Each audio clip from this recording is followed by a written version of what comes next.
J'ai remarqué que la Bible regorgeait d'histoires qui parlaient de garçons, mais très peu de filles. C'est vrai, le roi Joas, le petit garçon avec 5 pains et 2 poissons, et Samuel. Isaac, j'en ai une avec une fille. Laquelle? Maman et la jeune servante. Bien les filles, j'ai une bonne nouvelle pour vous. L'histoire d'aujourd'hui nous parle d'une fille, d'une grande sœur, comme toi Lola, comme toi Elena, comme toi Mélia. Grande sœur, qu'elle plaît.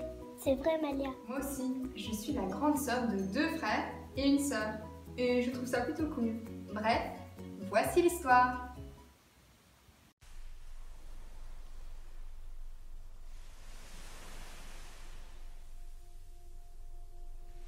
Un pharaon s'éleva sur l'Égypte.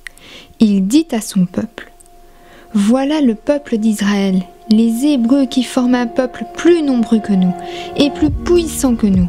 Allons, empêchons ce peuple de grandir. Accablons-le de travaux pénibles. » C'est ainsi que le pharaon fit des Hébreux ses esclaves. Mais le peuple continuait à grandir. Le pharaon donna l'ordre à tout son peuple de jeter dans le fleuve tout garçon qui naîtrait et de laisser vivre toutes les filles. Une femme devint enceinte et enfanta un fils. Elle vit qu'il était beau et elle le cacha pendant 3 mois. Ne pouvant plus le cacher, elle prit un panier. Elle y mit le bébé et le déposa parmi les roseaux sur le bord du fleuve. Myriam, la sœur du bébé, suivit le panier pour savoir ce qui lui arriverait. La fille du pharaon descendit au fleuve pour se baigner. Elle aperçut le panier au milieu des roseaux et elle envoya sa servante pour le prendre. Elle l'ouvrit et vit le bébé. C'était un petit garçon qui pleurait. Elle en eut pitié et elle dit: « C'est un enfant des Hébreux. » Alors Myriam dit à la fille de Pharaon: « Veux-tu que j'aille te chercher une nourrice parmi les femmes des Hébreux pour nourrir l'enfant ? » « Va, » lui répondit la fille de Pharaon. Myriam alla chercher sa maman. La fille de Pharaon lui dit: « Emporte cet enfant et nourris-le. Je te paierai. » La femme, c'est-à-dire la maman du bébé, le prit et le nourrit. Quand il eut grandi, elle l'amena à la fille de Pharaon, et il fut pour elle comme un fils. Elle lui donna le nom de Moïse, car dit-elle, je l'ai retiré des eaux.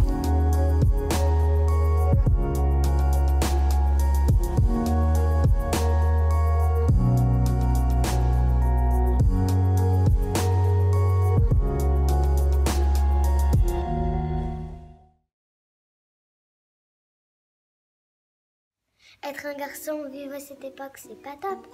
Louis, tu n'imagines même pas comme tu as de la chance de vivre en 2021. Cette histoire est juste incroyable. Le fleuve où a été déposé Moïse, c'est le Nil. Oui, c'est bien ça. C'est le plus grand fleuve.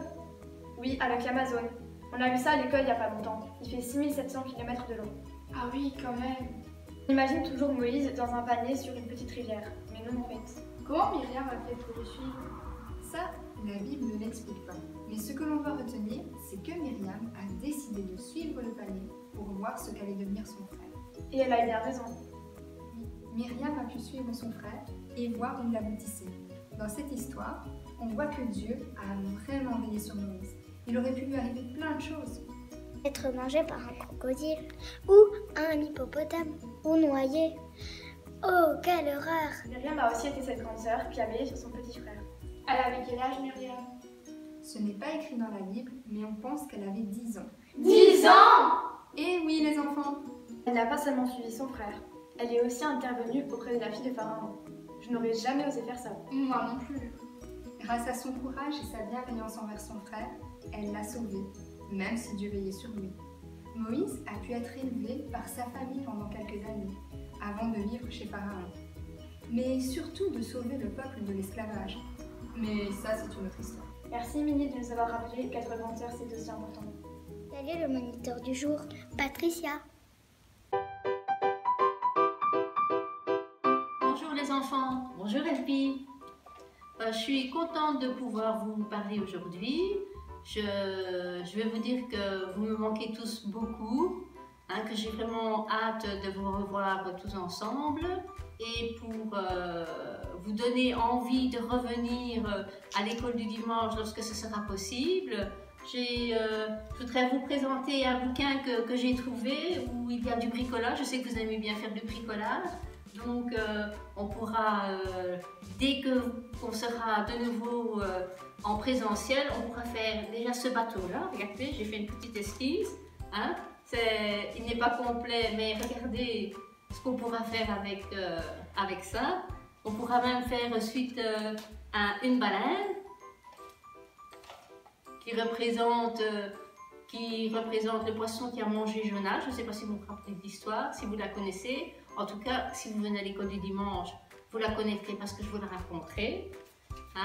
Et c'est pas difficile à faire. Regardez, il faut juste un ballon. Vous pouvez peut-être même déjà commencer à le faire chez vous à la maison maintenant si vous avez envie.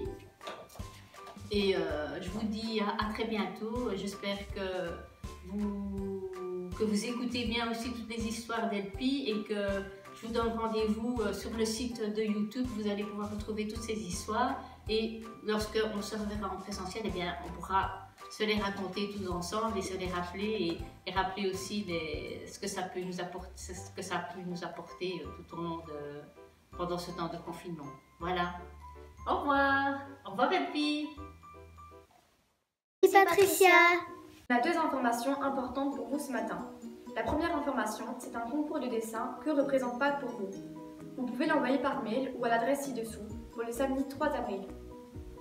Il y a une récompense? C'est là, c'est une surprise. Deuxième information, c'est une très bonne nouvelle. Vous pouvez retrouver les histoires de Émilie et de Elpi sur notre chaîne YouTube. Les filles, vous pouvez nous rappeler les histoires qu'on a vues? Isaac, les 5 pains et les 2 poissons, le roi Joas.